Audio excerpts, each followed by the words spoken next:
We'll begin. Our Father, we thank you for your word, and we thank you for the preciousness of it. We thank you for the power of it. We thank you now that we have some time together, some moments together, to think about your word, to think about communicating your word to others. And I pray that we would just grow in our love for it, grow in our love for you, grow in our joy in speaking of it, and our desire to communicate it well. We beg your help. We look forward to your work in our hearts to help us love you more. And we ask it in your Son's name. Amen. Okay, I'll just do this first. If you think about briefly what we have done to this point, I've not done this in a while, and so I think it's maybe worth thinking about briefly. Our lectures to this point we're really kind of coming up towards the end of, we are coming up towards the end of this class. And so this is what we've covered. We started out with Dr. McGonigal, just a brief philosophy, and then some hermeneutics ideas and communication theory ideas. Pastor Minnick gave us an expository philosophy of preaching. We talked about how to structure. Unfortunately, we had to cancel this because Pastor Minnick was not able to come back, but Nick Maurer instead took this sermon content. Different types of sermons or different ways of structuring and different applications. That was Dr. Reimers. Using tools, including a lot of software and so forth, those kinds of tools. The mechanics of good speaking, practical realities of preaching. Praxis was just a way of saying working through a number of passages together, thinking about how those work. And that brings us here. So this is today, and I've got some different topics I want to talk about here. Our next lecture will be back with Dr. Kielmeyer, How to Become a Better Preacher, and then we have just a final questions lecture. So that will be a wrap on what we'll end up doing for this class. And what I should say here is I'm very interested in, I'll say this again later, but very interested in any specific topics you want me to address. This can be anything. This can be very broad. So, I mean, this could be down to, here's a specific passage. How do you think I should, or how would you recommend to break this down and to preach it, to communicate this idea? It could be anything, really. So please do, if you have, excuse me, if you have any things that you would be interested in, it's really wide open, and we have a final lecture that's dedicated to that. I have plenty of content today and even really into that next lecture that we can talk about, but it'll be more profitable if you're able to communicate things that you're wondering about. So please, if you will, shoot me an email. If you go to the Moodle page, there's a place you can do it there. So you can, on the Moodle page, you can enter some questions. You can send it in the chat right now. Anyway, anything that however that works for you, I want to maximize the benefit of this for you. So if I can help, let me know. Ask a question, and I'm happy to go into that direction in order to focus that. Okay, good. I should say about this class and the way that this is, how this is developed. We made a choice, or we made a decision to try doing 2 simultaneous classes, and this was the first kind of period that we had done that. I don't know, we'll see how it goes. I don't know that we'll do this again. I think we'll probably keep it just to 1 class because it's a lot of time for everybody. So I think in the future, probably just 1. Even this next semester, it'll be a little different because the advanced level, what is systematic theology right now, that advanced level, that's going to be a different format. And so I think what we'll end up doing is that's a little bit more, it's more focused and more private. It'll probably be a smaller group. And then I will do a separate section going through the book of Daniel, most likely. And that would be wide open. So anybody can join that one. The advanced systematic will be more focused on a smaller group. That's what we're looking at for right now. And all of this is towards the ultimate point of really our goal is to offer a full PhD level degree for people across the world. That's the goal. So anyway, just so that you have a heads up of kind of where we're going, and I'll have some more specifics on that information by next week. Okay, so for the sake of time right now, I want to think about some of the I want to think about some broad ideas here about preaching and how to communicate. And what I'll do, I'll pull this over and just show you the general topics that I've got written out and how we would work through those. Excuse me. So in these general topics, I will be doing my best to give coverage and work through what we've got here. As I said before, though, this is with the assumption that if you are interested in more specific topics or discussions in other areas, let me know. Okay, so we end up with here these topics that I would like to do: the rhetoric, 3 classical means of persuasion, and this is going to give us some discussion about how to communicate with people. Secondly, visual media, and this is talking about how you would use PowerPoints effectively, or things that you would put up on a screen as explanations for people. If we have time today, well, we'll have time, I'm pretty sure, for this. Giving some examples for how to find the flow of thought in a passage. And while I say this, I'm glad to say this now, because if you have a passage you'd like to do this with, we could take a look. I can't promise that I can come up with it on the fly, because generally this takes a lot of study. But if this is a thing that you want to follow up on, let me know. We could take some time looking at that with passages. Preaching in cross-cultural situations will, I suspect, need to wait for next time, but be happy to come to that. Balancing the intellectual with the practical. In other words, you know, I teach on an academic level. Well, we're doing it here, and you know, in the Philippines, in Manila, teaching on the academic kind of level. But I think a preacher, you have to kind of switch gears, don't you? Because it's not like when you come into a sermon, you're just going to give academics, or you shouldn't just give academics. So how do we work with that? We're trying to educate, aren't we? We are trying to teach people, even in preaching, and yet we need to be realistic.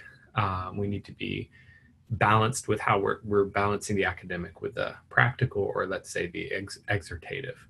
Underneath this summary, I have a number of other things that we could get to. We'll see how it goes. One of those was a topic I wanted to say: what do you do when you're stuck? Sometimes you're working on a sermon and you don't know what to go to next. Okay, so I'm trying to give some ideas there. Think big is a thing that is close to my heart, and we definitely will come to that either today or in the next lecture. And then trying to preach in a way that really engages people, draws them draws people to study a passage more. Okay, those are kind of the summary lectures. Let's start out with this first one underneath rhetoric, the 3 classical means of persuasion. Before I do that, here we had a good comment here from Sister Femi, that some preachers would say, for the sake of time, we won't turn to this verse. And it's a challenge. It's a real challenge. I find myself, unfortunately, saying this all the time, because as we're going through content, here's what you do. You should be prepared, actually. Let's say you have 45 minutes, but you have a lot of times you have content for an hour and 15 or an hour and 30 minutes, right? And it's all there, and because you really don't want to run out of content. So as you're going along, you're thinking, okay, I think I can use this. Yeah, I can use this word because this is both Philippines and Singapore. So you're going along and you come to something and you think, sayang, because you cannot really go in that direction, right? And you know that you would love to cover this content, but you just don't have the time for it. So I feel that very much. I think you've got a good point here, though, which is, you know, to say, for the sake of time, we won't turn to that verse. It does feel a little bit, like we'll skip reading God's words. Let's just listen to mine, right? You know, instead of reading the verse, I'll just tell you something. So I think it behooves us as preachers to be cautious there, doesn't it? I think it holds us accountable to really let God's word speak within the sermon. So yeah, a very real thing. Here's a challenge that comes up, and this is practical. I preached recently on the story of Balaam. It was Numbers 22 to 24. Okay, it's 3 chapters. They're kind of long chapters. I did not read the story before I preached on it. How could I? I mean, so if I read through all of that text, it's a lot of text. We don't have any time left. So that's a real challenge that can come up. I think what you end up doing in those situations is you do end up needing to kind of summarize for people or talk them, this section right here is saying these things, and I'm going to, I'll read a couple of verses within there. Okay, this, let's look at some things. So you do your best working with stuff, but yeah, good reminder and good thing to be conscious of. Okay, and any other comments? I'll look forward to those. Underneath rhetoric, let's talk about these. These are I called these the 3 classic means of persuasion. And what I mean by that is these are within ancient Greek, particularly Greek rhetoric. These are the 3 areas that are kind of talked about as ways that you can persuade or ways that you can communicate. When I say ancient Greek rhetoric, by that, or what am I referring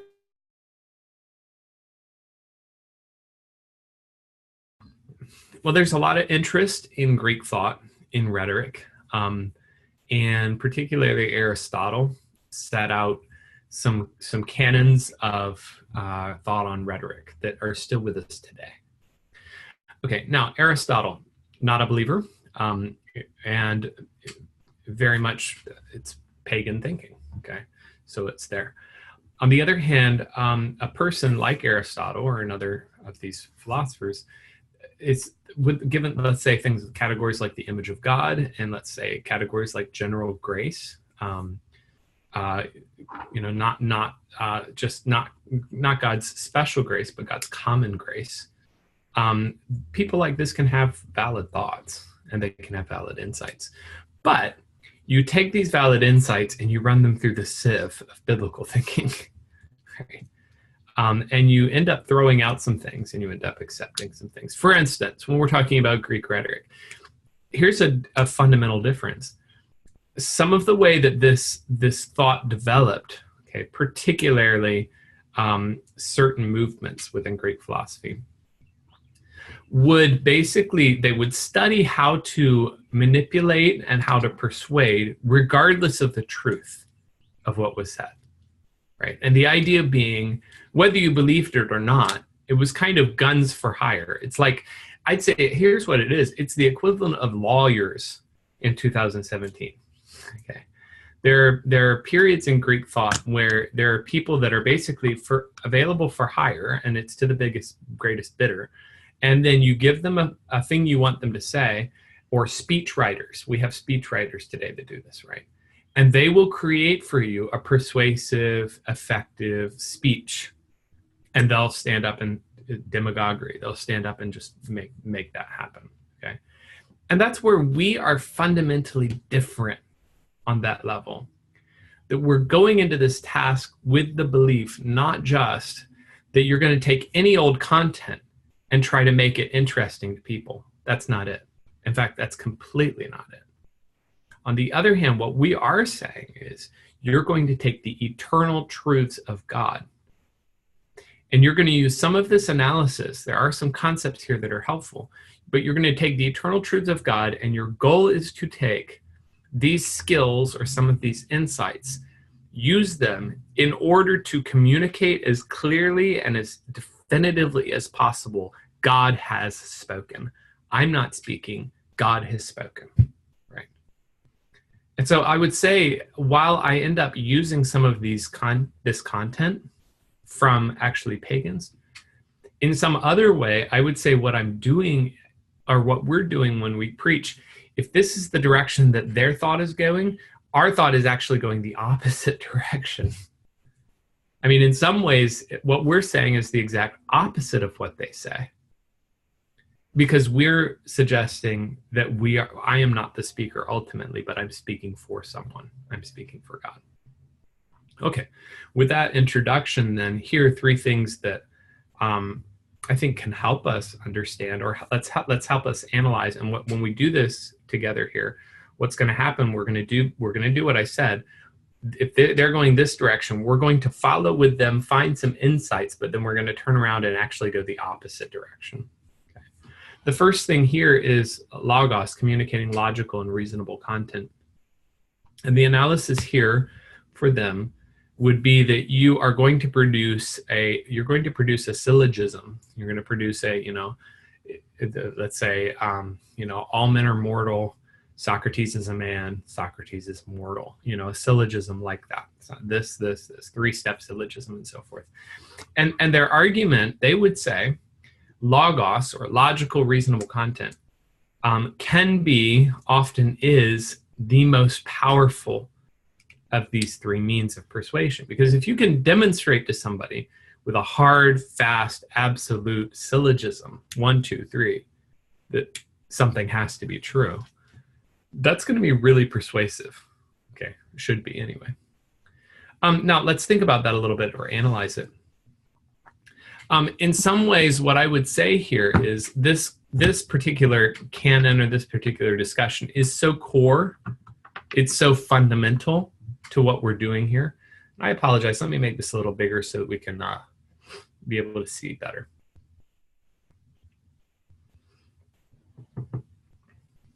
Okay, maybe that's better. In some ways, this is so core to what we're doing.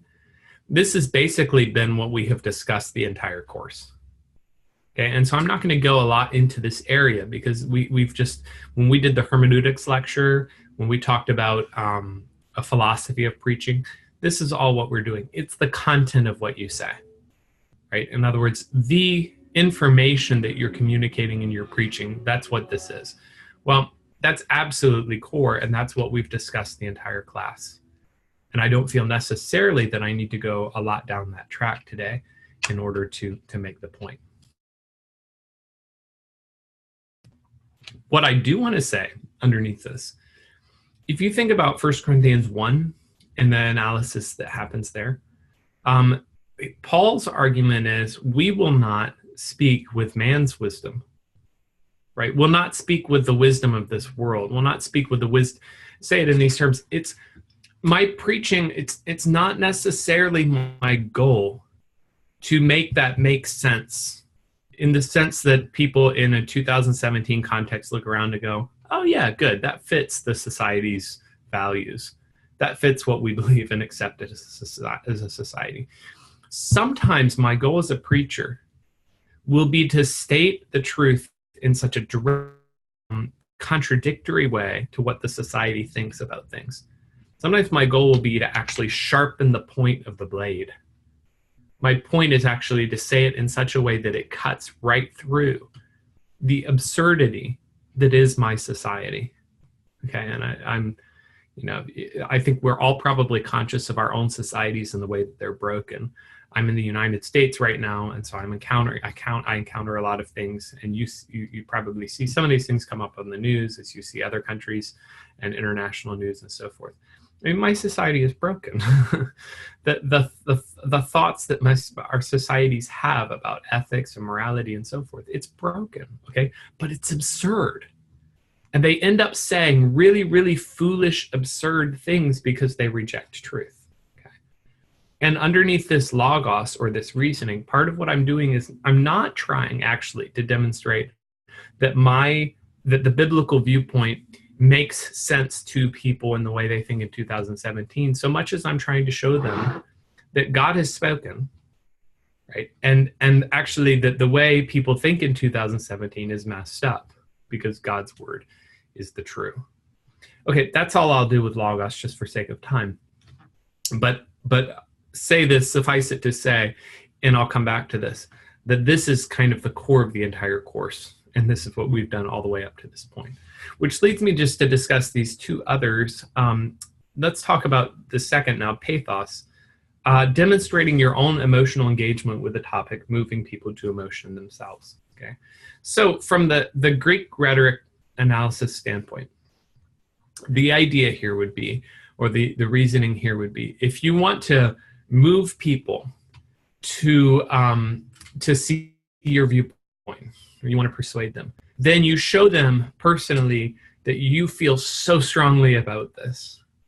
And if you can find a way with your words to help them to feel something, not just to think something, but to feel something, okay, then that's going to stick with them. That's going to be effective. You can see this on advertising. Okay, so the other day, the World Series has just happened here in the U.S. The baseball, Americans like baseball. So the end of the baseball season, you have 7 games. And so the other day, I don't personally like baseball. I don't personally really enjoy watching sports that much. But the other day, it was the last game of the series, and somebody I was with had it on. So I sat down and watched some of it with them. And the commercials coming throughout, they're very interesting. Some of the commercials would come on and it would be like soft music playing, and it would be like a mother running over and picking up her child. And then so it shows the family sitting down and eating dinner together and so forth. Okay. Why are they doing that? Because they show you these nice, like heartwarming scenes, and then they want to connect that to their product. Okay. So the emotions you just felt while you saw the mother picking up her child and so forth, that's connected to us. And therefore, when you see our product and you purchase and use it, then let that cause you to think about all these warm, okay, that's all the pathos kind of ideas. Okay, you're trying to connect stuff with emotion.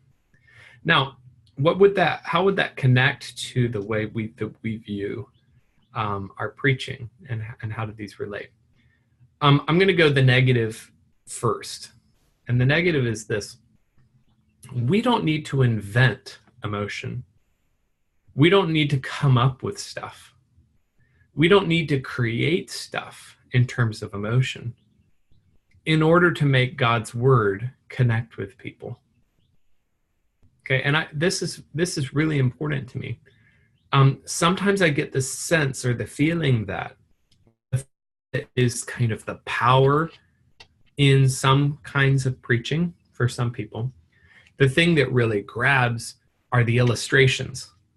And the illustrations are these powerful stories, okay? Scary stories or dramatic stories. It's the stories. And so what you do is you have you talk about a verse and you say a few things about it, and then you throw in this story. I've heard stories in that this might be like evangelistic type preaching. I've heard stories about, a train, and somebody leaves a service and says, no, I'm not going to trust in God. And they get in their car and they drive down the road and a train runs over them and they're dead. Okay. And so then the point is, you've got to make a decision right now. And that's kind of like the power in the core of the story. And I'm not going to say that that's bad. I mean, it's very effective indeed. Okay. It does grab people. But I do think it can be bad. It can be bad at what point that the emotion of that illustration drives the whole thing. Mix the metaphors, drives the train. At what point that emotion carries the sermon, then I think what you've done is you've taken truth. Here's the truth, here's your idea. And you took a piece of emotion and you latched it on the side of that truth. Or it's almost like you took the truth and you just slathered a bunch of emotion all over it, right? And then, okay, that'll make them want to take it, right? As though the truth is the thing that's bad, and I've got to slather emotion around it so that they'll accidentally swallow the truth because it got mixed in with a lot of emotion. And what I want to argue precisely the opposite. We don't invent emotion, we don't stir up emotion, we don't attach emotion in order to make the truth palatable, in order to help people. Like maybe they'll accidentally swallow a little truth if I slather enough emotion around it. But what we're doing is we're taking a message that is inherently powerful. We're taking truth that has power in itself and does, yes, indeed does, have the capability of stirring emotions. In fact, beyond that, ought to, in fact, must stir up emotions. And if we can manage to speak the truth rightly and clearly and well, it will drive emotion. I should have people sitting in the audience that are moved by the message. They ought to be moved by the message. Right? I ought to be moved by the message.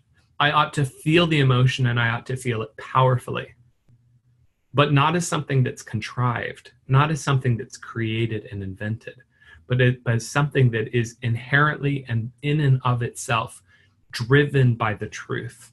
The truth drives the emotion in this. Okay, let's analyze that a little more closely. A couple of thoughts here. Properly speaking, this emotion should be the natural outcome of the text. Properly speaking, people should feel the emotion naturally as they understand the text. And here's what I'll say. If you've worked with a text and you didn't end up here, I suggest that you've not yet sufficiently understood the text.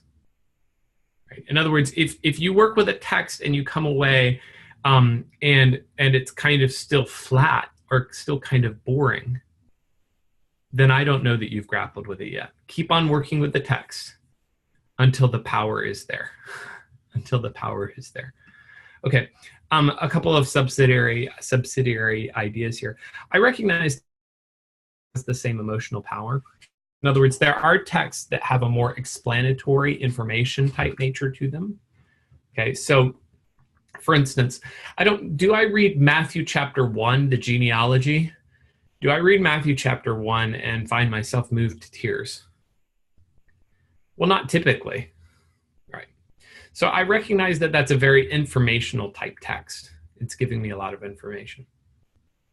Okay, so some sermons are going to be explaining kind of a conundrum or a problem. Some sermons, people have always been bothered. They don't, at Matthew chapter 1, they don't understand what it's talking about. They don't understand what the point is, right? So they read through that genealogy and they're kind of, I don't get it. Okay, so maybe your sermon is going to be really heavy on information that day. That's okay. I'm not saying that every sermon is going to be equally emotionally stirring. I also recognize that not everyone is wired the same way. And what I mean by that is there are people that, in their communication style, in their own personal nature and so forth, they can get up and they can communicate an idea and it will be emotionally powerful. Okay. And it doesn't work that way for everybody. Okay. Even here's an example that's just, and I hope this doesn't sound, anyway, you'll understand what I mean. Here's a difference that I'm conscious of with the one of the teachers we've really enjoyed having here, Dr. Brian Collins, who did a lecture for us yesterday. Okay. Dr. Collins, his strength is in communicating so much solid, powerful information, right? And you listen to what he's doing. I said yesterday at the end of the lecture, my fingers were tired because I was trying to type everything, because you feel like you're drinking out of a fire hydrant, okay? So his strength is communicating information in depth, incredibly in-depth information. Well, that's a gift that God's given him, right? Not everybody has that gift. And not everybody ought to necessarily have that gift. He's going to be different from the next guy. You've got other guys that, a guy that comes to my mind like this would be Dr. Jim Berg, okay, who has this incredible ability to really slice down on a practical level and catch people counseling needs, catch people right where they're at, and help them through some of those counseling struggles. Okay, he's not a Dr. Collins. That's okay. All right. Dr. Collins is not a Jim Berg. That's okay. And the point I'm making here is to say different people within the body of Christ have different strengths. And that's part of God's intention. Okay. Some people are more intellectually wired. Others are more devotionally wired. And particularly on the devotional side of things, I don't know, sometimes we get a little off on this, where our assumption is all of us have to have the same, the same way of expressing, the same way of feeling some of those devotional things. I don't think that's the case. Okay, some people's devotional life is going to be a little bit more cognitive. Now, cognitive, I should say, in the sense that it still has to touch their heart and it still has to control their life. Okay, but I'll say this, I suspect that Dr. Collins' devotions, his personal devotions when he's spending time with the Lord, is more academic than my 6-year-old son, right? My 6-year-old son doesn't study the Bible the same way Dr. Collins does. That's okay. That's allowed. Okay. So that's a point to be made. Still, saying all that, as whole persons, and this is a really important here, what I'll do just to make the point is I'm going to highlight this one because it really needs to be, we need to recognize the importance. Still, as whole persons, we should all have a deeply emotional response to the truth, even if we express it differently. All of us should have a deep, because the truth is powerful. The truth is powerful. Okay, let's do this then. Let's think for just a second, because I said back here, right, not every text has the same emotional power. Remember that? And I gave Matthew chapter 1 as an example of a text that maybe is more informational or doesn't have the same, quote, emotional power. Okay, but here's the thing. By the time I get through the process of explaining what's going on, there are things here in Matthew chapter 1 that are powerful and beautiful, right? So think about Matthew chapter 1 for just a second. For one thing, it is tracing you all the way from Abraham all the way down to Jesus Christ. And it's reminding you of the fact that Jesus Christ, as a descendant of Abraham, is a fulfillment of all of the Abrahamic promises. And if you go back to Abraham and you recognize what's going there, and God says that in your seed shall all the nations of the earth be blessed, and then Matthew chapter 1 traces you all the way from Abraham to the seed. It takes you from Abraham down to Jesus. What is Matthew chapter 1 telling you? It's telling you the seed came, right? Jesus Christ, the seed, the promised son of Abraham, has arrived. Well, that's beautiful. That's powerful. If you pay attention to the rest of Matthew chapter 1, it's going to link you to Abraham, but it's also going to link you to David because it stops in the middle, right? And in the middle, linking you to David, well, what about David? God promised him that he would have a son that would rule forever on the throne of David with no end, right? Why then is Matthew chapter 1 linking you to Abraham and David? Because Jesus is the fulfillment of all that. See, that's beautiful. All right. In the meantime, it's also going to point out the Babylonian captivity, which is a reminder that the nation in all these promises, that you go through some dark times, but Jesus is the solution to that. It's also going to include details like David's sin with Bathsheba. This is going to mention Bathsheba. It's going to mention Rahab, the harlot. It's going to mention Ruth, the Moabitess. In other words, you're also going to go through this line, and you're going to see some periods here, some surprises here, right? David's sin, but in spite of that, right, God brings hope and victory out of David's failure. Rahab, the harlot, Ruth, the Moabitess, they're Gentiles. Rahab, the harlot, rather conspicuously sinful, right? They're Gentiles. And yet because they had a response of faith, they got grafted in, and they actually become ultimately part of the Messianic line, right? What? How's this?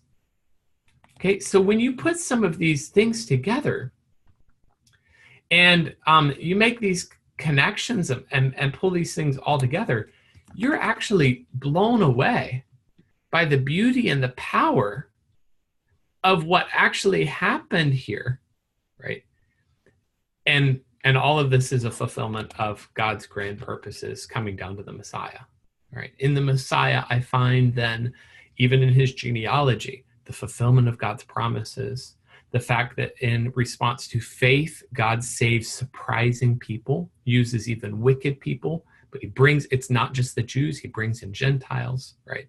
And he brings hope in spite of catastrophe. And I pull all those things together, and what I actually discover is I can have a very emotional response to Matthew chapter 1. I just have to have understood it, right? I can have a very emotional response to a genealogy. It's a beautiful passage if I understand it correctly. Okay, we could talk about that more, but I'll keep on moving because I want to continue with this discussion. So jump back into what I had over here for a moment. And here we go. Okay. So as whole persons, we should have a deeply emotional response to the truth, even if we express it differently. I'm now making a connection going back here. And let me close these so we can focus a little bit. I'm making a connection back here to pathos. And under pathos, traditionally, even from the ancient Greek standpoint, you would say something like, it is demonstrating two different components. It's demonstrating your own emotional engagement with a topic, one, and it's demonstrating that you're moving people to emotion themselves. Okay, so demonstrating your own emotional engagement and moving other people to feel emotions themselves. So there's a two-part component to that, isn't there, right? I feel it, and then they feel it, right? Because hopefully, because I'm feeling this emotion, hopefully I'm able to convey that to other people. And this is the comment that we had here just a second first, or a little bit ago.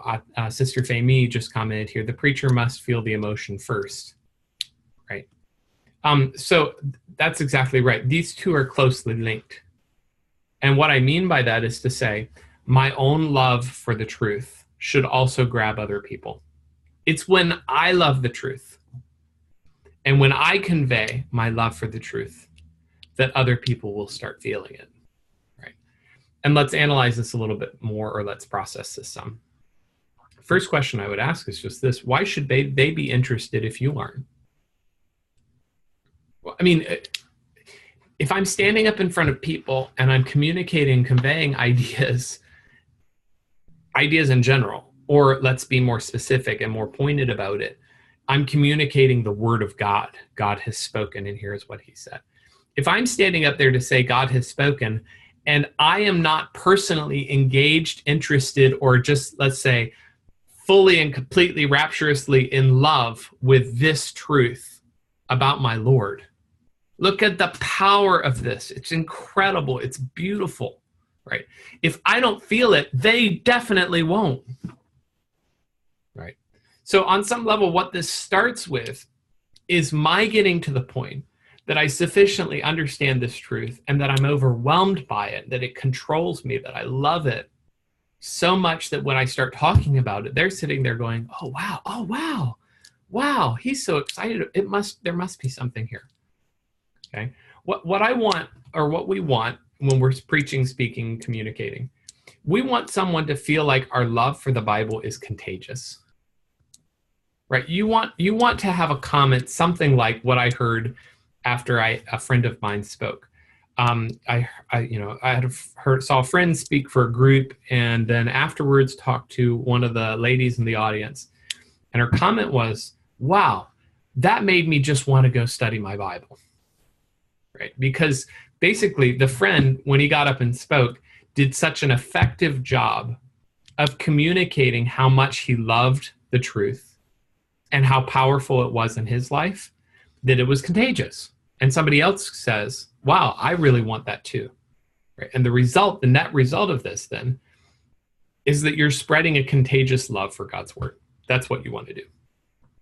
Okay. So let's recognize this as preachers or as communicators of God's word. I've got to reach a point where I am excited, genuinely. I'm not saying stirring up something, generating something, but I am truly engaged by the text so powerfully that my hearers catch that. And they're convinced, authentically convinced, that the power of the text has changed me. And so now they are constrained to feel that and to follow after it in the same way. Here's an idea that I could put underneath with this. There's an idea in parenting that comes up sometimes. And it's the idea, not always, but sometimes our kids grow up, basically they grow up to imbibe the values that they saw, the true values that they saw in us, right? So it's not always the case, because human beings do make their own choices. And so human beings as you raise your children, they reach adulthood, they make their choices and they go forward with those choices. So that's a reality as well. Okay. But there is this sense that values are contagious. Okay. Extrapolate that or carry that across over to preaching and teaching, and recognize that if I, as the preacher, or let's say a pastor, over decades or something, you're standing up there week after week after week after week after week after week after week, and you're communicating to your people a certain response of values towards the Word of God, I can promise you, give it enough time, in enough years, people start to imbibe some of that. And if then your own handling of the Word of God is kind of passive and flat, then that ultimately is going to end up becoming their attitude too. Okay.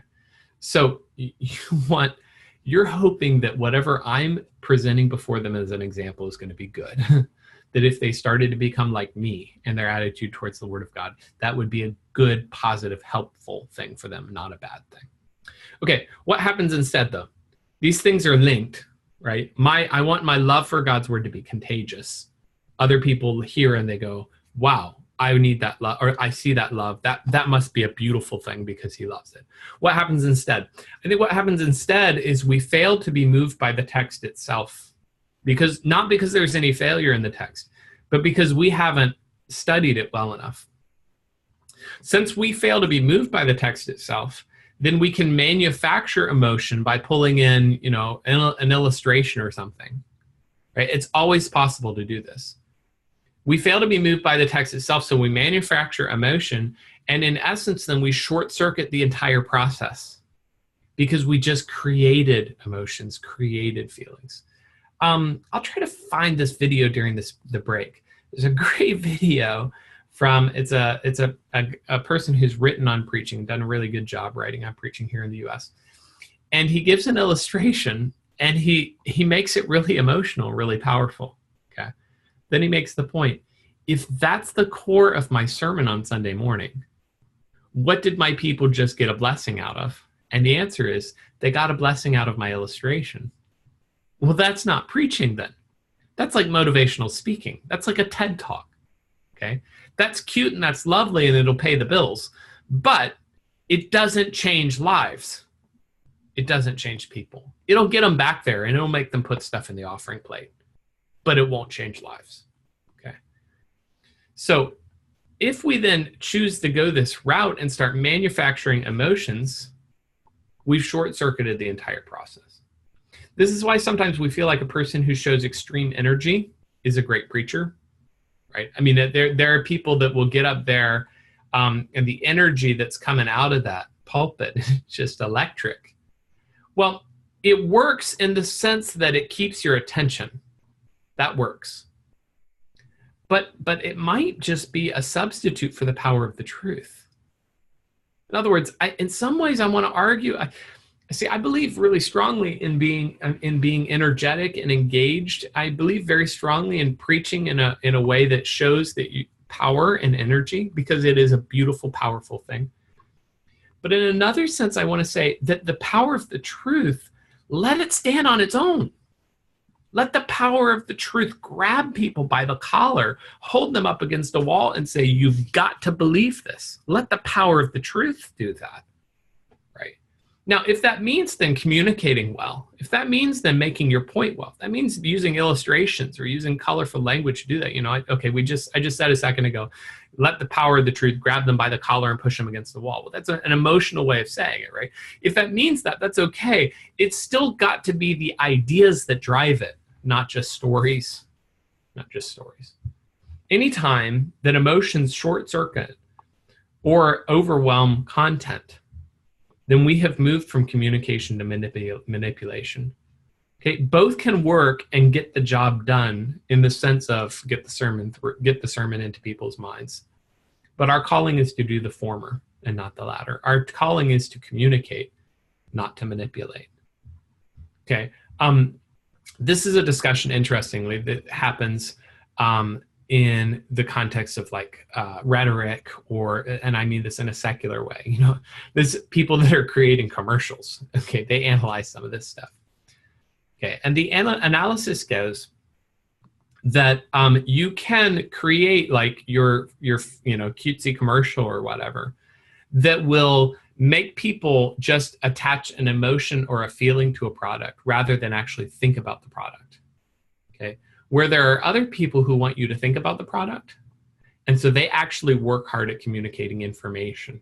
Okay, and the analysis goes exactly like this. If you need them to think about the product, give them information. If you need them to not think about it and just buy it, just be robots and buy, then you manipulate. And the way you do that is that you attach more emotions or stronger emotions than information. Okay. And that comes across to preaching as well. Whenever the emotions overwhelm the content, in other words, I would say that people are thinking more about the emotional story than the truth. I think by definition, you've just moved from communication to manipulation. And the answer, the simple summary is don't do it. Just don't do it. It'll work. It'll get them back. It'll get them back next Sunday, but don't do it. Our calling is to change lives. Okay, so that would be the emotion side, the pathos side. That would take us to ethos, the third. And ethos would be appearing knowledgeable about your topic, credible, someone who can be trusted. Okay, ethos refers. Maybe I could even broaden that a little bit more. Ethos is kind of your even your appeal to the people that you're communicating with. Do they trust you? Do they look at you and feel like, okay, he's someone worth listening to, right? It's the reason that you don't get up in the pulpit and insult people, right? You get up there and push them away, right? Say horrible things about people from the pulpit, right? You don't do that because you're alienating your listeners instead of drawing them towards you, okay? So there is a critical part of communication that is drawing, it's a relationship. Let's say it that way. It's a relationship, okay? Even if, so here we are in a class setting and we're talking, we're discussing, but there is a relationship here. It's two-way. It's both directions. And there's a responsibility as a communicator, as a preacher, as a teacher, whatever it is when you're doing something like this, there's a responsibility to maintain the relationship well. Now, what I'm going to do here with the pathos, what I did is I actually gave the negative first and then the positive, meaning the ways that I disagree with the Greek thought. Okay, because the Greek thought in some ways is exactly right, and in other ways it's exactly wrong at the same time. So I did that the other way last time. Let's talk here about the positive first. So I'm going to talk about ways that they kind of got it right, or they have a good point. Okay. Excuse me. So let's start with this. Here's one reality that you have to have when you're doing this. You do have to be, in some sense, conscious of yourself and thinking about how you come across when you're preaching. You do have to be conscious of yourself and thinking about how you come across. We can't deny that this is a reality. And this is, I would say, on some level, this is the normal essence of normal social and relational self-regulation. Okay, so there's a discussion here that can happen about, we ought to find our identity in Christ. We ought not to be dependent on people around us to establish our identity and things like that. All of that is true, okay? But I say this, there's a reason that I'm not going to, and that I'm not in the middle of this lecture, I'm not going to belch loudly right in the middle of my lecture, right? And just, here's a loud belch right in the middle. Why am I not going to do that? Because that's not polite, right? There's a reason that, I'm going to wear this kind of outfit instead of showing up here in, like, we call them tank tops. They're probably called different places, different thing in different places, but the kind of shirt that just has the strings hanging over like this, you just have like a thin band over, okay, like that. I'm not going to do that for a lecture. Why not? Because it's not appropriate, okay? So I don't think we should deny it. We should recognize this as reality. We as humans are always conscious of the people around us, and it would be bad if we weren't. It would be horrible if we weren't conscious of other people. One point of this that I think is valid here, going back all the way to, and I'm not even sure how to say his name, Isocrates, is that this begins before you even start speaking. Okay, he's a rhetorician. So he's doing it from a completely, certainly secular standpoint. But he made a point that the speaker's connection with the audience begins before they ever get up to start speaking. Okay, and I can just say that all of you that are on here, except for Pastor Hilarsis, I've spent some time with personally, person to person. Okay, the JSMers, we've spent more time together. Okay, it suggests this: if in the time that, like when I visited JSM, if I was if my demeanor towards other people is arrogant, rude, harsh, inappropriate, are you really going to even want to tune into a class like this? Right? If that's the way that a person conducts themselves personally outside of a teaching time, then when it becomes time and they start teaching, you just can't erase that from your head, right? It's just in your head. You just know that about that person, and it annoys you, right? And you can't listen to them the same way. Okay, put this into thinking in terms of ministry. A pastor, part of the appeal that you're making to people as you preach, part of your appeal is to say to them, basically, based on what they see of your life. Okay, and what they know of your life then becomes part of your credential in speaking to them. Okay, I'm right now in Richmond, Virginia, and I'm staying at the home of a pastor.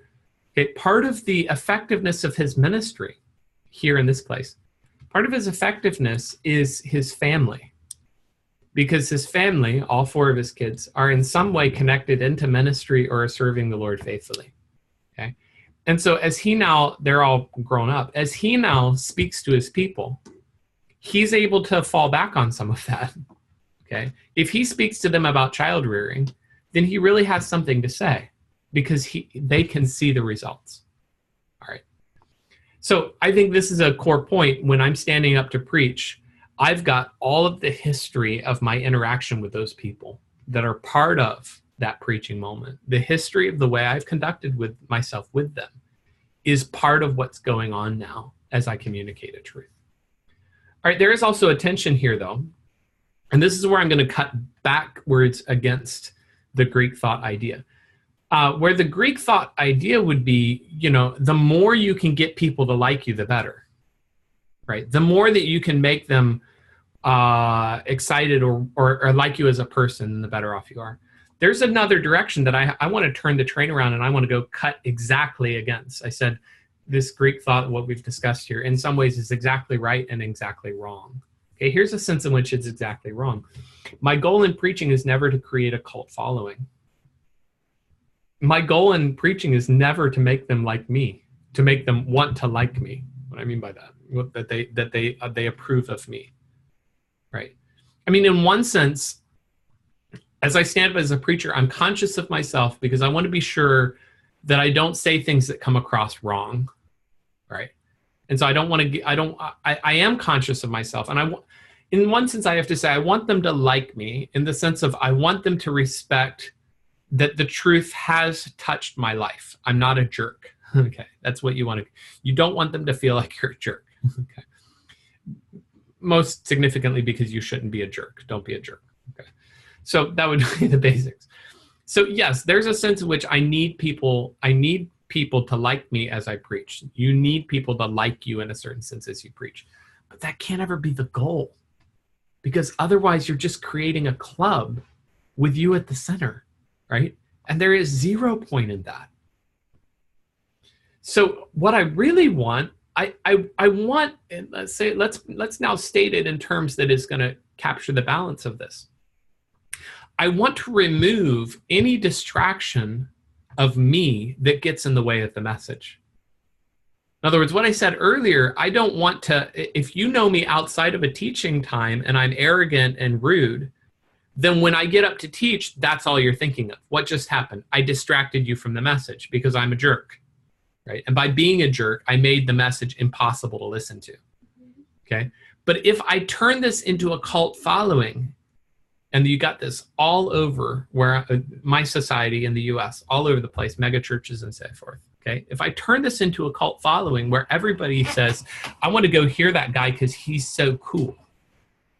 What I just did is I just distracted from the message again by putting myself in the middle of the message. Okay, so I think the balanced way, the way that is accepting, recognizing the wisdom in Greek rhetoric and recognizing the brokenness, the deep brokenness of Greek rhetoric and disagreeing with it at the same time. The balance in this is to say, my message is not me. Then my message is that God has spoken, right? And so I'm going to do my best to keep myself out of the message, meaning I'm not going to do obnoxious things. I'm not going to make bad jokes, right? I'm not going to do things that would distract. I'm not going to be a jerk. And at the same time, I'm not going to make my goal to make people like me. I'm going to make my goal to highlight Jesus. I'm going to make my goal to highlight the message. I want them to be overwhelmed with that. Here's a comment, practically speaking, from that. Don't only give illustrations that make you look good. Right, this is a piece of it. There's a tension balance here. It's really, it's tenuous because it's not like you want to get up there. I've heard this happen too. It's not like you want to get up there as a preacher and say, and just this last week, I was struggling with this sin, and start talking about your sin. I've seen that happen too. Okay. But on the other hand, you do want to demonstrate to people, this is a cult following and everybody be like me because I'm so cool. You want to demonstrate to people that I'm a sinner and I'm coming to the same well of life that you are. Okay. And in a certain sense, yeah, I'm the preacher, I'm standing in front and I'm talking and people listen. In another sense, we're standing together, all of us. We're all fellow believers. And we all stand out there and we look at the well of life and we say, I desperately need grace. And we're all on the same plane because we all desperately need truth. We all desperately need help. Okay. Both of those are there. Okay. Let me just look down here. I think what we'll do, we'll pause there and take our break, and then I'll come back. When we come back here, let me close these down so we can see the outline. So underneath here, we talked briefly about logos. Pathos, which is the emotional side of it, and my big idea there is the idea that the truth is the power, right? The truth has an emotional response. And then now we're talking about ethos, which is your consciousness of yourself. And so I said you have to be deeply conscious of yourself, thinking about how you come across. And we analyzed that a little bit. When you come back, we'll talk about how to be deeply conscious of your audience and the fact that you're constantly responding to them and thinking about them as you communicate. And then we'll balance some of this out with some broader ideas. Okay, let's take a 5-minute break. While you're doing that, I'm going to look for that video. I think you'll enjoy it. It's a really good expression of some of these things we discuss. And we'll come back. I've got 3 minutes after the hour. So let's plan to come back at 8 minutes after the hour, and we'll continue on from there. So we'll see you in just a little bit. Okay, I'm ready to start again, and we'll keep on going here. I wasn't able to find the video, but I did put up a plea on Facebook. So if someone, I'll just keep an eye on my notifications, and there's someone might recognize what I'm talking about, put it up. So if so, I'll try to show it. Okay, so just to kind of pull us back into where we were here, I'll pull this outline back up, and then let's get that back into our minds again there if we can. So I made the point starting out earlier today. I'm taking some Greek canons of rhetoric, and I'm actually in some ways disagreeing with them, or I am disagreeing with them to say, in some ways they have it exactly wrong. Okay, they also have some insights, and so both of those things are there simultaneously. Okay, so what I talked then about underneath that was logos, pathos, and ethos. We've now come to ethos, where we've come so far, and we've talked here about being conscious of yourself, or thinking about how you come across. Okay, now that then would lead us into this, to be deeply conscious of your audience. Okay, if you are conscious of yourself, I think you have to be even more deeply conscious of your audience, and conscious of them in the sense that you are constantly responding to them. You're constantly interacting. This is back to the idea I said a little bit ago, that we might forget, possibly, that speaking, communicating information and so forth, it's a relationship. It's a two-way thing, right? The speaker certainly is sending out more information than the audience, but the audience is also sending information back to the speaker. Okay, you just think about as a speaker. Let's say if you're, I'll make the screen or the picture a little bigger here. Let's say if you're preaching, how does it affect you as a communicator? If you get this kind of look from somebody while you're communicating, they're looking, right? Okay, that's going to affect the way you feel. Versus somebody who, let's say, in the middle of your communicating, this is like the entire thing you're getting back from them. Okay, that affects you. It affects you in a significant way. Okay, and actually, I would suggest it should affect you. I mean, obviously, I'm hoping that I don't get there. I'm hoping I don't reach a point where that's where people are responding to me. Hopefully, they don't ever feel bored or angry with the things I'm communicating. Okay, but if they do, I want to know it, and I want to respond accordingly. A couple of points underneath this to think about. Okay, I'm just going to give some examples, and this, I think any of us that are regularly standing in pulpits or regularly teaching, communicating, any of us can give examples like this, but I am trying to think through what this looks like or feels like. So what I did as I was preparing this lecture, I just thought, okay, what happened last Sunday? Just that, and just think back to last Sunday. So every Sunday I'm in a different church because of just this, what I'm doing right now. We're traveling around, we're visiting each one of our supporters. And so each Sunday, every single Sunday for the last 4 months, I've been in a different church every single Sunday. No Sundays left out. We're always in a different place. So I walk in, the pastor was away, and so I was taking the services for the day, just kind of as a substitute for him. And so I came into Sunday school. I didn't know what Sunday school was going to feel like when we came in. It was obvious to me that they were interested in interacting, that apparently maybe what they do in Sunday school is a lot of discussion type thing. Sure. Okay.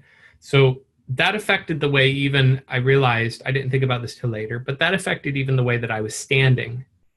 Okay. Because what I ended up doing was there was different seats and stuff. I was standing, but I was leaning back against, and I was, okay, so let's discuss this to make it more casual. Okay. I'm leaning against something and kind of, we're discussing it like that, which is a different feeling than if I'm standing behind a pulpit and it's very formal, right? So your posture is actually a part of your communication, right? And so kind of leaning up against something and making it a discussion affects the way that it's going to go. And that helped us get towards where we were going to where we needed to be, okay? In the middle of that discussion, we're going back and forth. I asked a question, okay, based on this, what should we conclude? And the person gave like the exactly wrong answer. Like they gave the opposite of what I wanted them to say, okay? So he said that out loud in front of everybody, and it was exactly the wrong answer. I can't say something like, no, that's stupid. No, that's completely wrong, because it's embarrassing to him now, right? So we've got to kind of manage some of that. So I said something like, okay, good. That's a way that we often think about it, isn't it? We often think of it that way. But I want us to consider what let's think about it this way instead. Okay. Because you've got to save face for this person. Okay. That's a kind of an example of being conscious of them, right? Because if you just said that's wrong, right, then it's gonna embarrass him. Okay. Then Sunday morning we come in, and for whatever reason, Sunday morning was just a very flat audience. Some of this was, if you read some communication books, this is pretty interesting. Some of this was where they were sitting. So it was a big room. It was a long room, and everybody was in the back. And then there was a big empty space with nobody sitting in it. And then the stage, there was a big space between the front of the pews and the stage, and then the pulpit. And there was just all this distance between me and them. They were just way back there. Okay. And that affected it. It really did. Okay. So I realized I needed to move out of the pulpit. I didn't actually come off the stage, because I think they were accustomed to me being on the stage at least. But I stood up on the front of the stage to try to get as close to them as I could. Okay. And I felt like I had to take the energy level and just go, because everybody was doing, it was just this, that was the way it started from the very beginning. That's the way it was. Somewhere in the middle of the sermon, there was a loud noise. Something happened. I don't remember what, but it was a loud noise. And so you see everybody's eyes go like this, right? And so they're all looking at this thing. Now you have two different options. Sometimes you can say, oh, wow, okay, so, wow, something's going on here. So hopefully we'll get that resolved and kind of help them think about it. Okay, now let's get back to the sermon. And so by, I think, pointing it out, you sort of help them like process that, okay, I see it. I know it's there. I didn't do that because if I remember right, it was something that happened to somebody. And so I didn't want to embarrass the person that it happened to, right? So what I ended up doing is I ended up just sort of talking for about 90 seconds or so and just repeating myself until they were done looking at the thing. And then when I saw the eyes starting to come back to me and I started to get them back, then we continued on, okay? All of this is just from this last Sunday. Those of you who will preach or teach on this Sunday, think about it this coming Sunday. There's probably going to be things like this that happen, okay, during your own teaching and preaching. And what I would encourage you, this is part of the process. In other words, what we tend to think something like, ideally, we want a context or a place where there will be no distractions. Well, that's never going to happen. So part of the teaching moment or the preaching moment, part of the challenge, part of doing a good job is knowing how to manage stuff and knowing how to respond, okay? So that you're looking out and you're noticing. And I would say the more effective a speaker is, the more aware they are of their audience.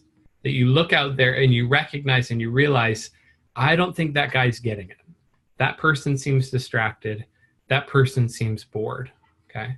You can't let that control you because, some people are just going to be bored no matter what. There's some people that they came in and they do not want to hear the word of God, and you're not going to change that. So anyway, I don't think you can let those people ruin your day.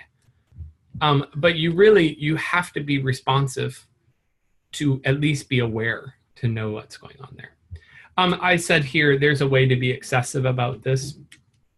I saw a video a long time ago, and I don't remember... I just don't remember the details if there were elements of it that were bothersome or not. But it was a joke, and it was a joke on the fact that in the American elections, I think 2 cycles ago, they started doing live approval ratings during debates. Okay, this is real. This is not part of the joke. This is real. And so in the in the American debates, the presidential debates, then the network would also have a panel of people that would give their responses, like, I guess, through their phones or something like that, as the debate was going on. And so you would actually see, as the debate was live, you would see people's response. Did they feel good about, I think that cycle was, who would that have been? Romney versus Obama. You would see, did people feel positive towards what he said? Did they not disagree or agree? And you'd see this line going up and down as he was talking about how people felt about what he was saying. Well, the joke was, this is kind of like a comedy thing, but they put together a panel and then they have little lines underneath that show how people feel about the topic. And so the joke was that the guys who are giving the topic can see the line. And so he's going along and he's talking about, the guy who's giving a very informative, educated, really analytical analysis, and you just see his line going down because nobody likes educated, analytical, thoughtful ideas, right? He's just going down, and then he says the word puppies, and his line just shoots straight to the top because everybody likes puppies. And so he's looking at his line, and he's just, okay, puppies, puppies, puppies, puppies, puppies. As long as he keeps on saying puppies, he can keep his line up. As soon as he says something thoughtful, his line crashes again, right? Because everybody wants to think about puppies and not want to think about thoughtful stuff. Okay? And that's the point to make, is it's not, there's a way to be excessive where all you're doing is just responding. You're not actually communicating, right? You don't just sit there and go, puppies, puppies, puppies, and people will like that. You respond to say, here's truth. Whether you like it or not, here's truth, okay? And yet you still have to be aware of how that's coming across, how that's communicating to people, and how then to most effectively communicate that truth. Okay, there is a reciprocal relationship between these two poles. that you are both aware of yourself and you're also aware of your audience. Probably the balance is that you're self-aware, you are aware of yourself, you are aware of the audience, without letting it overwhelm the priority of the message. In other words, if there's anything I'm conscious of, ultimately, it's the message. The message is core. I've got to think about the message. I don't let the audience or myself control what I say. And yet these other two allow me then to adjust the way maybe I communicate that message. And of these two, I would say the audience awareness should be the greater. In other words, you're more aware of the audience than yourself. You are aware of how you come across. You don't want to say things that sound arrogant. You don't want to say things that make you sound like you're always the hero. But you're very aware of your audience, and you're ultimately aware of your message. Your message is ultimately what controls. Okay, any questions or comments or feedback here? Any thoughts that we want to have? Just processing some of this. And while I'm seeing, if you're putting up any comments there, I'll just check if maybe I got some feedback to try to find this thing that I was hoping to show you. I'm not seeing anything yet. Okay, what we've done then so far, here's where we're at.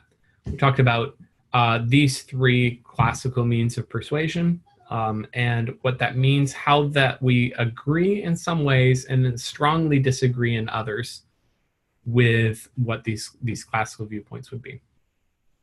And I think in each one of these, then we can get some insights into how we're analyzing our own teaching, preaching, speaking. Let me give a little, I'll call this an excursus on visual media and how to use that.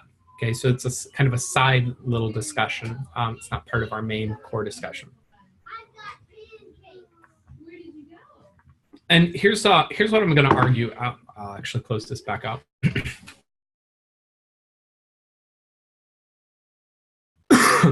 I'll use the word minimalist. Excuse me for just.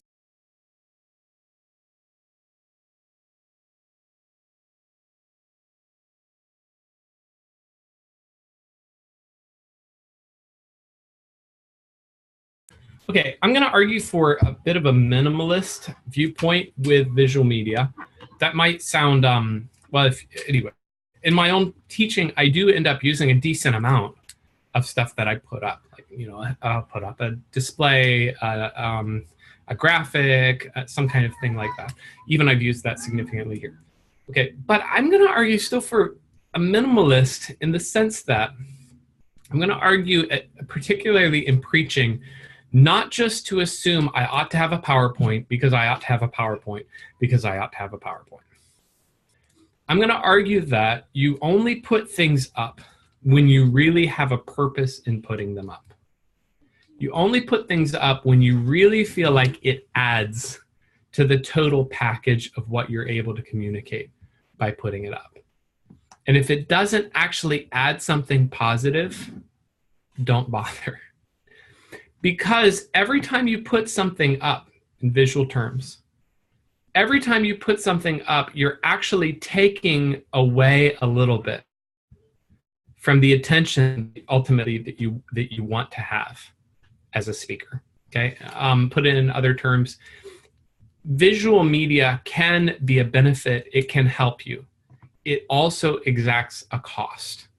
Every time you use visual media, you're paying a little bit of a cost. You're losing a little bit of attention, okay? And therefore, you want to know that the benefit of using it is greater than the cost, right? The benefit has to be greater. Don't just put something up because, well, you feel like you need to put something up. Put something up for a reason. Putting up something visual always takes away from the centrality of the speaker, okay? Let's try this. So what I'll do is I'll put up my outline here that I've already been using. Okay, and in the process now of putting up my outline, you have a distraction because you're kind of curious what other stuff comes up on my screen. I lost about, I don't know, maybe 5-6 seconds while I was putting that up. I wasn't able to think clearly about what I was saying because I was in the process of putting it up. And at this point now, you have most of the screen is my outline, and then you have a little window that's me, okay? So what just happened there? In the process of my putting that up for you, I lost time. You got distracted. There's a chance that you might be thinking about, whatever else was on my screen. And I actually pulled away from the focus on where I was trying to communicate with you to where now this picture is the center of the presentation. The picture just became the center of the presentation instead of as I'm speaking. Now, I'm okay with that in a teaching context, and I'll shut this off now. I'm okay with that in a teaching context because I am a little bit more in the direction of content and so forth. It's just a little bit different. But if you think about preaching, there's something about preaching where the messenger, not the person per se, but the person who's speaking for God has to be central, okay? And to do what I just did on your computer screen, it's measured in terms of real estate. I mean, it's how big is the window that shows me versus how big is the window that shows the PowerPoint. Right?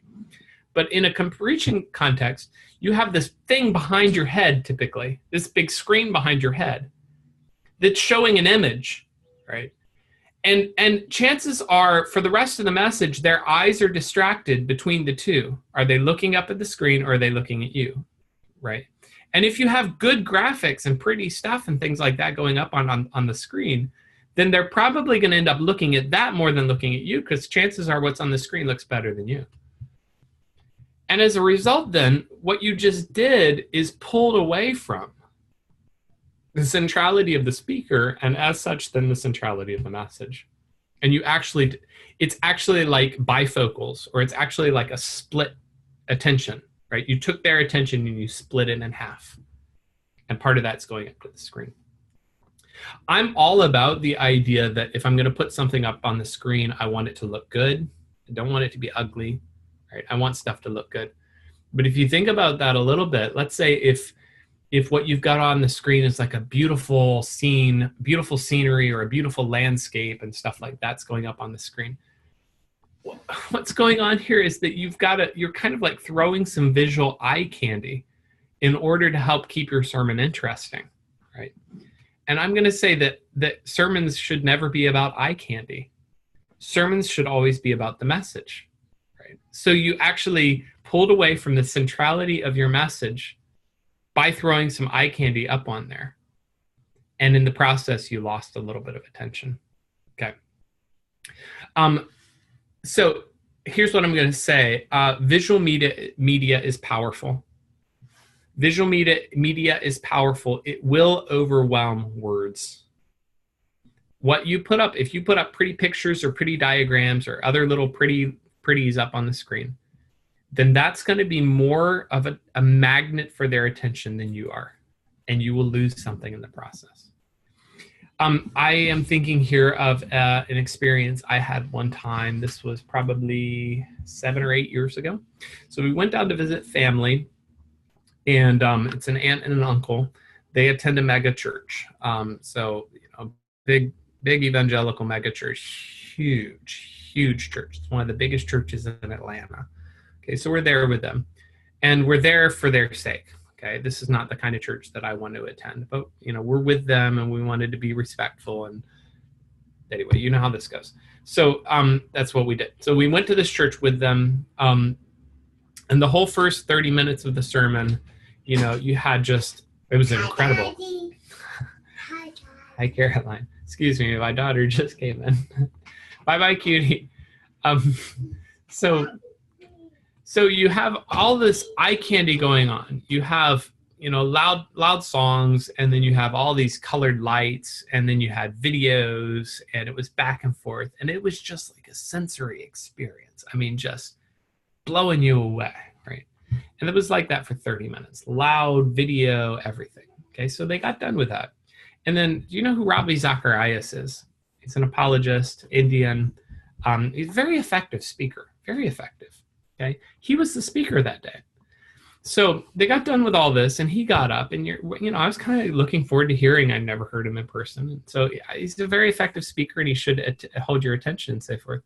And he gets up there to speak, and it felt boring in comparison, because we had just been treated to 30 minutes of eye candy, where all of this was going on. It was like television for 30 minutes. And then you just have a guy standing there and nothing moves and there are no colors. He just stands there and talks. And it came across as boring. What I thought after that, and my wife made this comment to me, I thought it was very perceptive. She commented, seems like anything that makes preaching seem boring is too much. And I think that's exactly right. In other words, if you have to feel like, I'm going to make this, everything else is so exciting and so dramatic that then the preacher gets up and that seems flat, I think you're doing too much. Okay. The same thing, I would say with your own preaching. If you've got a lot of fancy stuff going up on the screen, and so people walk away from that time and they say, wow, that was so cool. I love the picture that you used, or I love this that you put up there, right? I think you probably just distracted from your sermon more than it helped you. Okay, so remember that visual media is powerful. It will overwhelm words. It's going to grab people's attention more than your words will, and you don't want that. You want to avoid that.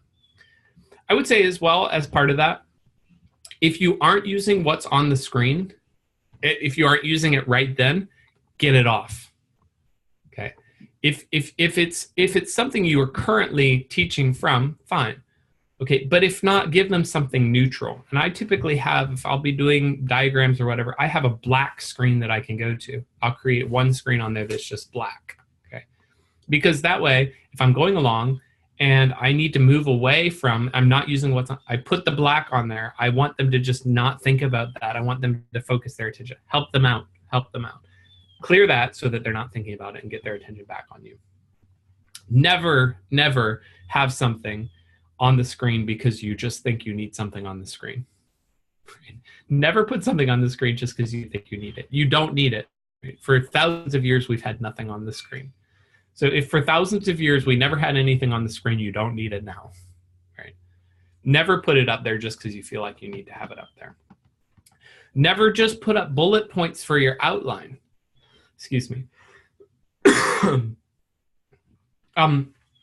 I feel a little self-conscious about that because I did some of that earlier, but I am very reluctant or very reserved about the idea of just a PowerPoint because I have to have a PowerPoint because I have to have a PowerPoint. And so therefore what I do is I just take my outline and I just toss it in a PowerPoint and then I just have my bullet points up there. Okay. I think the more effective way probably to use your PowerPoints are to give illustrations or explanations or diagrams or passages, okay? And maybe you can show them like, here are my 3 main points. You could put that up, I suppose. Okay, but I'm disinclined to just, okay, every week mechanically, here's what I just put up bullet points, okay? And part of what's going on here in my thoughts about this, if you've ever heard of, there's an American CEO, his name is Jeff Bezos. He's the CEO of Amazon. One of the things he did in their company is he banned PowerPoints from meetings. And he banned PowerPoints, all PowerPoints from meetings, because he said the PowerPoint is just an excuse or becomes an excuse for shoddy thinking. Okay, somebody hasn't really thought through an idea well. So they just throw some bullet points up on a PowerPoint, and then they put that up on the meeting on the wall. But they haven't really thought through their ideas in a way that controls, that engages. Okay, and I think there's an insight there that helps us a little bit in preaching. When I'm thinking about preaching, okay, I want my words and my ideas to be effective enough that I don't just have to put up bullet points on the screen in order to get my ideas across. I want my words to be able to get this across. Okay, now I will say underneath here or in connection with this, I find myself doing all kinds of things. In the Philippines, I find myself using chalkboards a lot, and that's great. But what I will end up doing on a chalkboard a lot of times, if I have 3 points, instead of writing up a long point or something, I'll write up 1 word or 2 words that kind of capture the heart of that point. Okay, you can do things like that. You can end up kind of summarizing some ideas with a diagram, and you can do some things like that that I think are very effective. But you recognize ultimately, and here's the big point I want you to take away from the visual media discussion, recognize that visual media is powerful, and visual media can mess up your message as much as it can help it. Visual media can mess up your message as much as it can help it. It doesn't just give, it takes away. And you've got to decide when you choose to use it, you've got to decide, is this helping me more or is this hurting me more? Is it worth it? Is it actually making a difference? Okay, one or two things that I'll do here, and I'm going back now for us to see on here. I will give you a couple of ways that I would suggest you can, I think, effectively use it. And here are some ideas that you could do. Okay, you could start with this. Consider putting up passages where you have to cover a lot of territory. I think this is a very effective way to use it. There are times when I want to make a point, and the only way really that I can effectively make my point quickly to get through that idea is by putting it up on the screen to show them. Okay. So I can show them like 6 passages in a row, maybe. 6 passages in a row quickly on the screen, where if I had them turn to each one of those passages, I think we would spend so much time turning that we'd run out of time. Okay. So actually what I discover is the screen, or that way of doing it, becomes a time saver. It just saves me time to be able to quickly show them something. Okay. Here's an example of that. This was something that I did in Daniel chapter 3. This is Shadrach, Meshach, and Abednego. And in that passage, you've got some interesting patterns that happen. And those recurring patterns, when you look at them carefully, you realize those recurring patterns are telling you something about the passage. Okay. So I showed them here, and I was able to put bold those words. Right. Here's another one. Here's another one. Nebuchadnezzar is set up. All of those words. Well, that's a lot of words, right?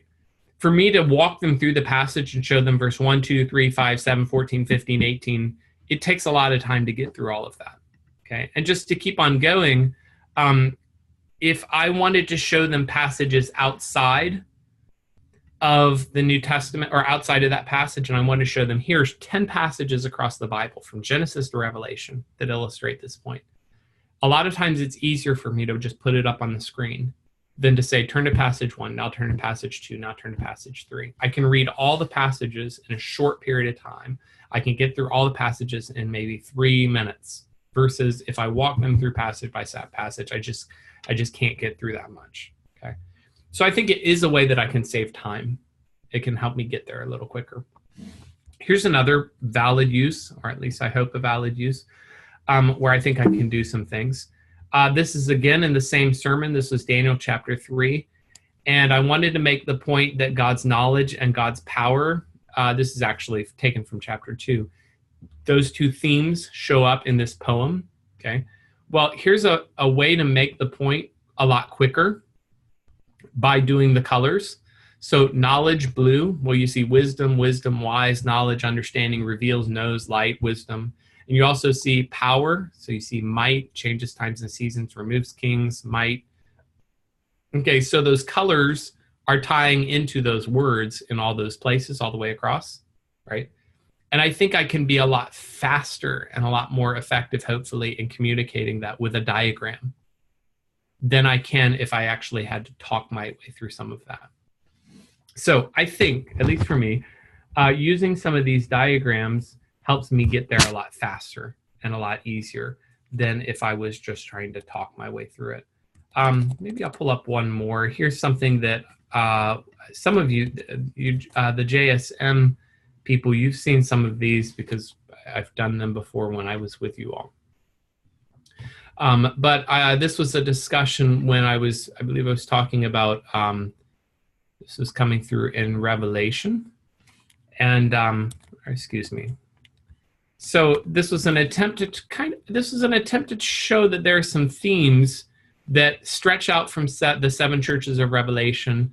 And some of those themes go backwards. They go backwards into chapter 1. And some of those other themes go forwards into chapters 21 and 22. And they're all based out of the seven churches of Revelation. Okay, so here was a diagram I ended up using in that context to try to make that point. And you had here from the church in Ephesus, you have all of these themes that are going back into chapter 1 and all the references. Here are all these themes that go into chapters 19 to 22 and make all of those references. Okay, I don't know a good way to really show this by my voice, right? I think in order to make this point, I really have to use a diagram. And so there are things like that that I find myself. If it's something like this, yes, I think I really want to use media at that point, because the media actually helps me say something a whole lot cleaner and a whole lot more concisely than I can say just by explaining it, okay? So there, yes, definitely. And I make a lot of use, actually, of visual media. I'm not as big a fan of the PowerPoint bullets method, right? I would prefer to show a diagram or a picture that communicates. I say picture. What I mean by that really is a diagram that communicates my concept. Okay, so here's what I would do. Consider using a visual media.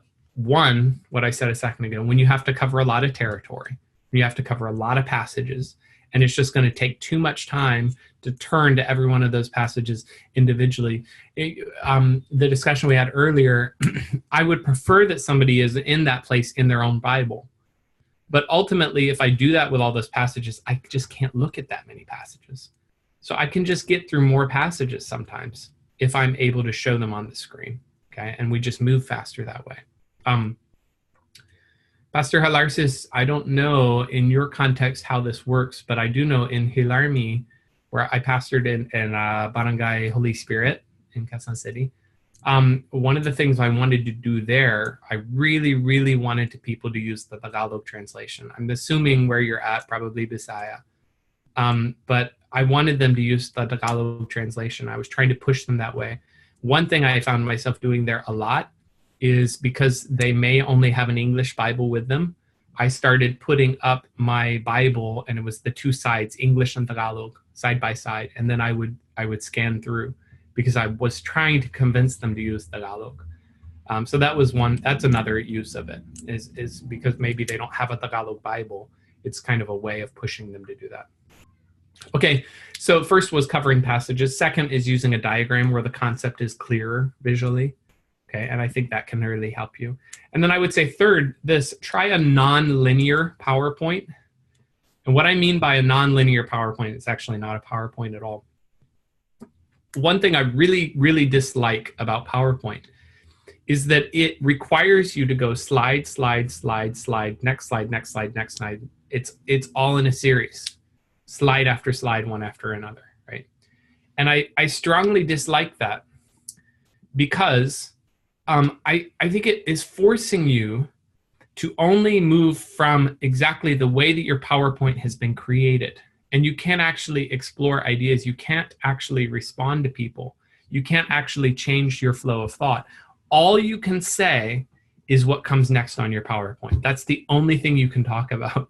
You're only allowed to talk about what it says there, okay? And that's really constraining. It's not good. It's very artificial. So I find myself increasingly, especially in teaching, but some in preaching, I find myself increasingly, the way I'm preparing a PowerPoint is I'm preparing or I'm creating maybe 8 or 10 diagrams, and those diagrams exist. They're there, I have them. I have some passages I'm going to put up. They're all in a PowerPoint, if you want to say it in that sense, but then I have a black screen in there. When I want to make the point, I go to that slide. When I'm done with that point, I go back to the black screen. When I want to make that other point, I go to that slide and I make my point. But when I'm done, I go back to my black screen, okay? And it's a non-linear PowerPoint in the sense that I know what I'm going to say. I have diagrams there, but it's not necessarily slide, slide, slide, slide, next slide, okay? This may not work for you. I know we're all different and each person has a different communication style, but it's at least an idea. So consider that. Consider using not exactly the standard each slide, and you can only talk about what's next on the slide. Okay, that's all I'm going to say there. Any questions or any thoughts there that we want to discuss? Any follow-up we want to make?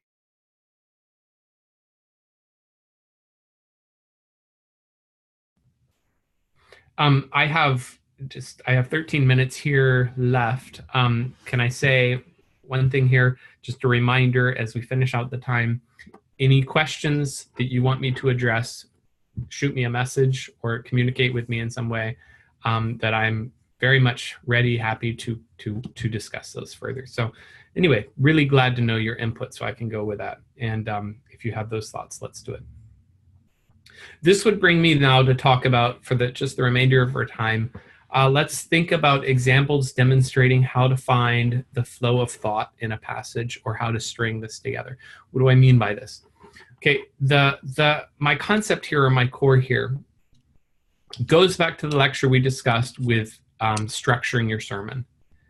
And what I argued back at that point with structuring your sermon, I argued that we often build our outline and we have our points, main points, subpoints, and so forth. We have all that, and we are following maybe down through the structure of the passage itself without ever discovering the logic of the passage, the flow of thought in the passage. How is the passage reasoning? Okay, what is the flow of thought? And what I discussed that at some length, if you remember that lecture or not.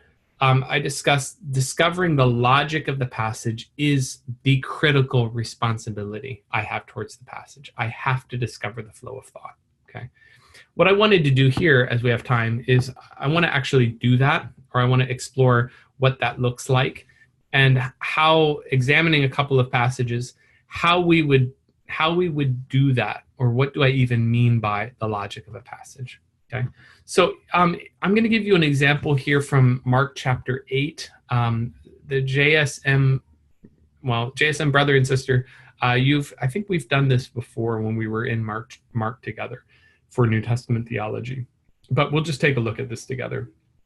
And what I've done here in trying to explore or discover the flow of thought, as I've worked with this passage with people in the past, I've asked the question right here, what is the point of a miracle that Jesus is doing here, Mark chapter 8, verse 22? Okay, so this is a miracle that stands out. It's very unusual. Mark chapter 8, verse 22, they came to Bethsaida, and there's this blind man that comes and begs him for healing, right? So he takes the blind man by the hand, he led him out of the village, and it says when he had spit on his eyes, and laid his eyes on him, he asked him if he could see anything. The man looks up and he says, I see people, but they look like trees walking. So Jesus laid his eyes on him again. He opened his eyes. His sight was restored, and he saw everything clearly. Okay. So this is a really kind of an odd miracle, if you want to say it that way. Because why is Jesus healing partially? That's the question that we're confronted with. Why is he only healing partially? As though it's almost like Jesus tried and failed or something. It's like he tried to do the miracle and it didn't work. Didn't try hard enough, right? Should have put a little bit more oomph behind it. Right? And what's this whole thing about where the man says he looked up and he said, I see people, but they look like trees walking? In other words, the feeling of that is, I see, I think 3 of the people that are on here are wearing glasses, if I remember correctly. Okay. If you're wearing glasses, you've had to go at some point to the ophthalmologist, the eye doctor, and he had to figure out your prescription. And so you sat down behind some kind of machine, right? And then the doctor went through and tried out the different prescriptions. Is that clear? No, not yet. Okay. Is that clear? It's better. Is that clear? Yes. Okay, is that better? No, that's worse. Okay, and he was able to figure out your prescription that way based on what you were reporting to him, right? And it almost could feel a little bit like that. Jesus heals the man, and then it's, okay, did that work? No, the people still look like trees. I can't tell they're people. Okay, is that work? Yeah, that's right. Okay, right. Is that what Jesus is doing? I don't think so. If Jesus can heal blindness, it's not like he's an ophthalmologist and he needs you to report to him how clear it's getting. Right? That's not the way it works. That's not it. So I'm kind of stuck with the passage. I'm not sure how it fits. Okay. And what makes this even maybe a little more galling or a little more confusing is in the flow of the passage. When I go right after this, the following verse, or the following section, Jesus is saying to his disciples, who do people say that I am? And they told him, John the Baptist, and others say Elijah, and others one of the prophets. Who do you say that I am? Peter answered, you are the Christ. Okay, that, if I had time to talk about, that is one of the most important passages in the entire book of Mark. This is the center of the book of Mark. This is the climax. I really wish I had time. This is like a hinge for the entire book is two halves. And the first half and the second half, this is the connecting point for the entire book. I mean, this is an incredibly important passage. So where I'm confused is, if this is such an incredibly important passage, it is at the top of the screen. If that's such an important passage, my question is, why this section that comes right before it about the healing of the blind man, that seems like an odd passage? In other words, in essence, what I've got is a really important passage next to a passage that seems odd. And how did those go together? You would think that Mark would want to put important passages next to important passages, don't you think? So I go further back in the context. I rewind the tape, because that's the best thing to do when I'm not sure what's going on. I back up here, and I find here, we'll start with we'll start with chapter 8, beginning of chapter 8. And this is the feeding of the crowd. So the feeding of the multitude, 4,000 people. Jesus, they're in the wilderness, they can't bring bread, and Jesus feeds 4,000 people. This is an incredible sign, because recognize a couple of things. You're in the wilderness. There's no place to buy food, right? 4,000 people. We're talking like truckloads worth of bread. So nobody can question or doubt that Jesus did a miracle.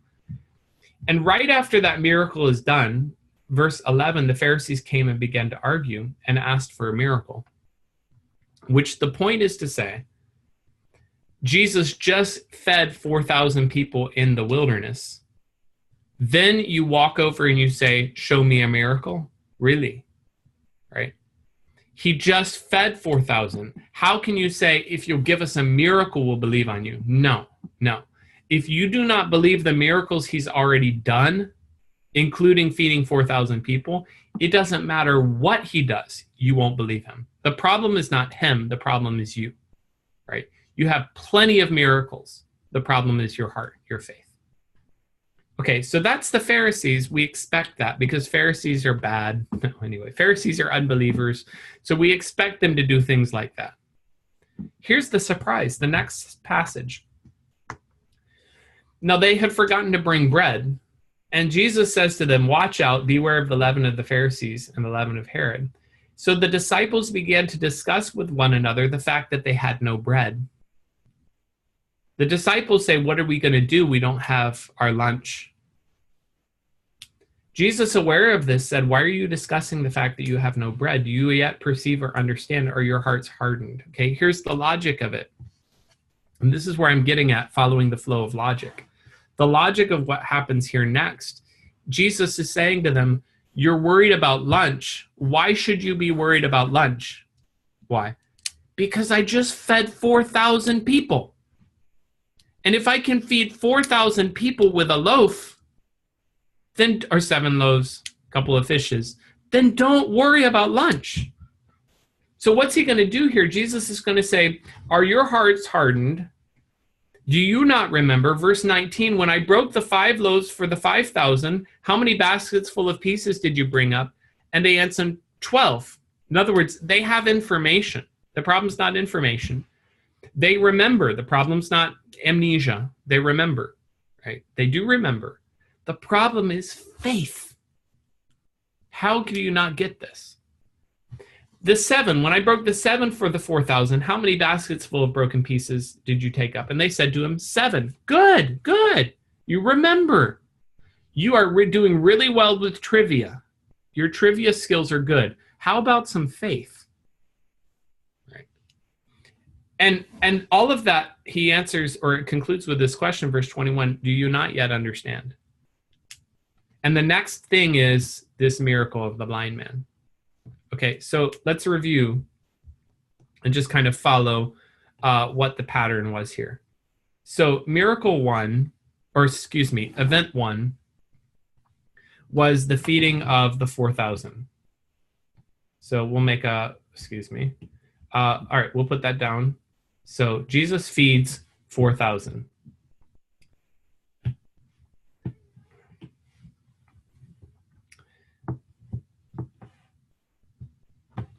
Okay, so having, just a second. Okay, having fed 4,000, the next event that happens is the Pharisees showing up. Pharisees show up and they ask for a sign.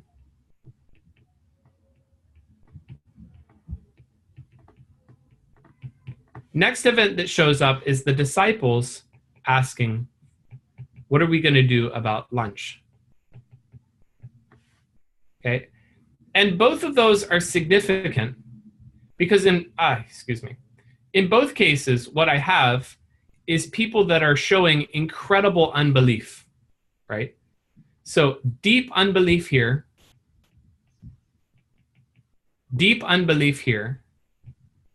and both of them showing deep unbelief in light of this event that had just happened. The event that just had happened, Jesus had fed 4,000 people. Okay, so that's 1, 2, 3. Okay, what's block 4? Block 4 is the event that we just saw a second ago, and it's the healing of the blind man. Okay, and when I look at the healing of the blind man, I've got this confusion because it's kind of like he can half see and he can half not see. He's still blind. And the final block of the section is Jesus asking, who am I? Who do people say that the Son of Man is? Okay. And when I put all these pieces together, I start to finally discover what might be going on here with the discussion of the blind man. Because if you think back to that passage again, what you remember now is that Jesus heals the man, and he can partially see and he can partially not see, right? He says at first he's completely blind. Jesus heals him. The man comes up and he's kind of like bad eyesight, like he needs his eyes fixed. Okay, but he says, I can see trees, men like trees walking. And if I go back to this diagram again, and I think about this a little bit, what I discover is the blind man, when he starts out completely blind, he's exactly like the Pharisees. He sees nothing. When the blind man has his eyes fixed somewhat so that he can see partially, he's like the disciples. He can see part of the truth. And what follows now in this last section, the very last section, so if this is number 4, now we come to number 5. What follows in the very last section, number 5, is the proof that this is, in fact, the interpretation that's going on here. Because when the disciples themselves answer, Peter's answer here, you are the Christ, this is showing incredible sight, isn't it? I mean, my answer is, wow, Peter really can see. Except the next verse is down here. When Jesus teaches them that he will suffer and die and rise again, Peter took him aside and began to rebuke him. So what I've got here in this final section is exactly an illustration of this idea. A blind man who can only see part of the way, Peter, who says you are the Christ, but he rebukes the Christ. Really? Are you blind or do you see?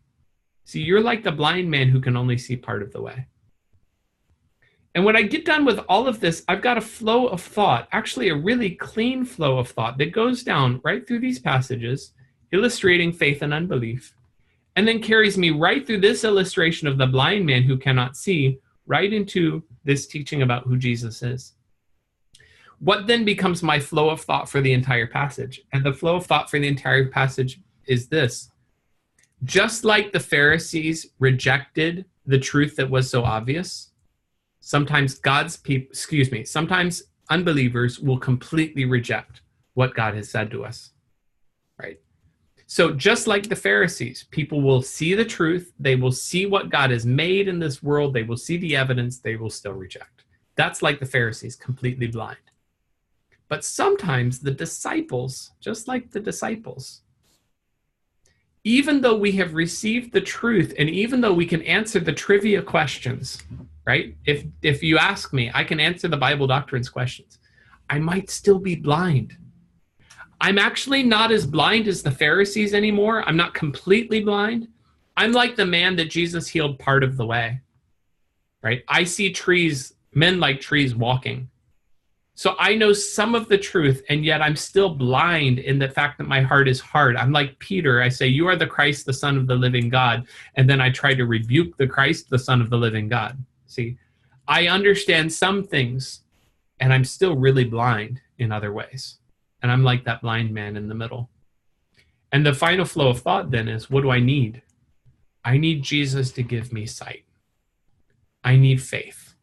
I need God to open my eyes.